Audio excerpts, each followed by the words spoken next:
السلام علیکم، پاک وائی اسٹوریز میں آپ سب کا خوش آمدید۔ تو چلتے ہیں قسط نمبر 65 کی طرف۔ میری بیٹی کیسے راستہ بھول آئی ہے؟ راستہ تو اچھی طرح سے یاد ہے بھابی بیگم، مگر فرصت کا لمحہ بھر میسر نہیں۔ وہ ان کے قریب ہی تخت پر بیٹھ گئی۔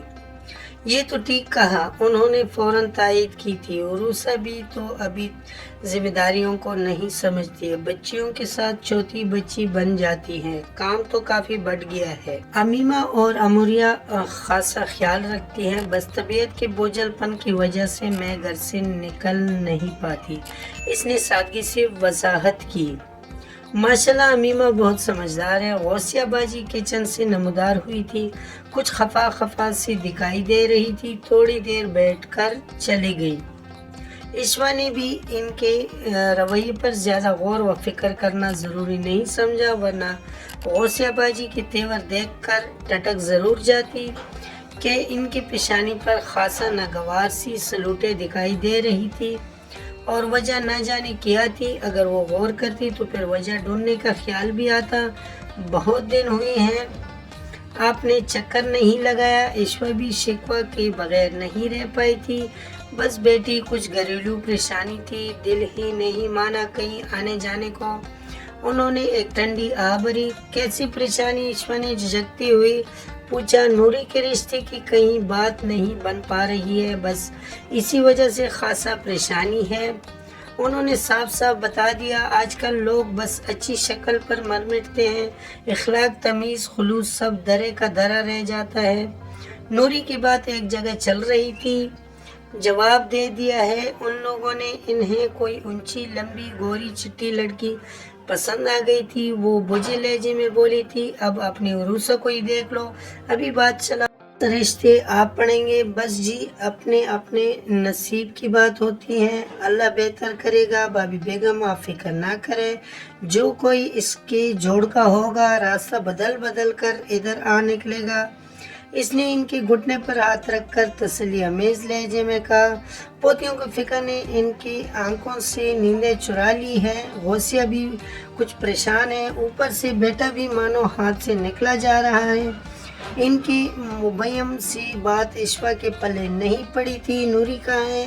اس نے کچھ سوچ کر پوچھا۔ عروسہ بھی تو نظر نہیں آ رہی تھی، میرے کپڑے سلائی کر رہی تھی، ابھی سونے کے لیے اٹھی ہے، میں نے سوچا کچھ آرام کر لے، سویرے کی مشین کے ساتھ لگی ہوئی ہے۔ بھابی بیگم نے مکمل کے دو پٹے سے سر لپیٹے ہوئے بتایا۔ نوری بہت سلیقہ مند، سگڑ اور گھر کی گرہستی کو سنبھالنے والی لڑکی، اور کچھ بھابی بیگم کے زیر تربیت اور بھی ہر پن میں طاق ہو گئی ہے، مگر یہ دنیا اور اس کے معیار پر پورا اترنا کہاں آسان تھا۔ وہ خود کو ہی اگر دیکھ لیتی تو حیران ہو جاتی۔ صورت سیرت میں بے مثال، ہر فن میں طاق، ہر کام میں ماہر، بس تعلیم کے معاملے میں کمی رہ گئی تھی، اور یہ کمی گویا اس کی پورا زندگی پر محیط ہو گئی تھی۔ اس سے لگتا تھا کہ وہ اگر تعلیم یافتہ ہوتی تو ضرور عمر کے دل پر راج کرتی، بس اسی ایک کمی کی وجہ سے وہ خود کو انہی چھائی تصور کرتی۔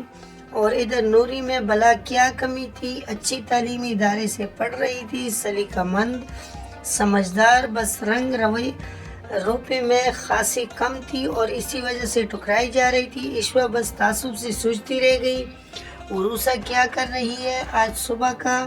اس نے چکر نہیں لگایا۔ بھابی بیگم عروسہ کا پوچھ رہی تھی، جبکہ اس کا دل تو گویا دھک سے رہ گیا۔ کیا مطلب؟ عروسہ یہاں نہیں آئی ہے؟ وہ گویا پوری جان سے کام کر رہ گئی، مگر بھابی بیگم پر کچھ ظاہر بھی نہیں کرنا چاہتی تھی، البتہ اس کے پورے وجود پر عجیب سی بے-چینی چھا گئی تھی۔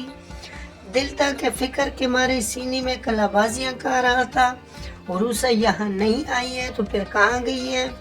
اس کا بس نہیں چل رہا تھا، گویا سر پر پیر رکھ کر بھاگ نکلتی اور کہیں سے بھی اسے ڈھونڈ کر گھر لے آتی۔ یا اللہ، میں کیا کروں؟ عمر تو مجھے زندہ نہیں چھوڑیں گے، عروسہ اتنے گھنٹوں سے کہاں غائب ہے؟ وہ بھابی بیگم سے معذرت کر کے اٹھ گھر آ کر اس نے عروسہ کے نمبر پر کئی مرتبہ ٹرائی کیا، مگر فون بھی بند تھا۔ پھر اس نے فرداً اس کے سارے سہیلوں کے گھر فون کیے، مگر وہ نہ جانے کہاں تھی۔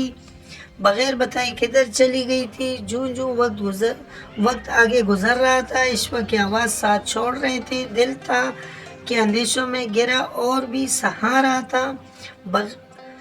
اپنی اس پریشانی کو وہ بھابھی بیگم سے بھی شیئر نہیں کر سکتی تھی. بھلا انہیں بتاتی بھی کیا؟ وہ عروسہ کے بارے میں کیا سوچتے؟ گھر کے بعد گھر سے باہر نکل جاتی تو پھر کیا عزت رہ جاتی؟ سوچ کر اس کے دماغ کی چولے ہلنے لگی تھی. پریشانی کے مارے چکر آ رہے تھے. تنگ آ کر اس نے عمر کے موبائل پر کال کر دی تھی مگر عمر کا نمبر بھی آف جا رہا تھا. وہ پھر سے عروسہ کے نمبر پر ٹرائی کرنے لگی. اب وہ کبھی عروسہ کو کال کرتی ہے اور کبھی عمر کو. ہر 3 منٹ بعد وہ یہی عمل دہراتی ہے. ایک بار، 2 بار، بار کئی بار. بس ایک ہی ٹیپ شدہ جواب. مطلوبہ نمبر سے جواب موصول نہیں ہو رہا ہے. اشوا کی تو گویا جان نکلی جا رہی تھی. نمبر ڈائل کر کے اس کی انگلیاں گھسی جا رہی تھی. خوف کے مارے دل بند ہونے کے قریب تھا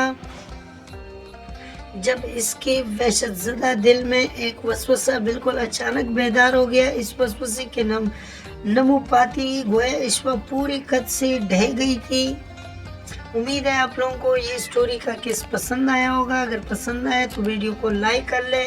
کمنٹ میں اپنے رائے کا اظہار ضرور کر لینا اور چینل کو سبسکرائب کر لیں. بیل نوٹیفیکیشن کو آن کر لیں تاکہ ہمارا آنے والا قصہ آپ کو بآسانی پہنچ سکے. اگلے قصہ میں پھر انشاءاللہ ملاقات ہوگی. اللہ حافظ.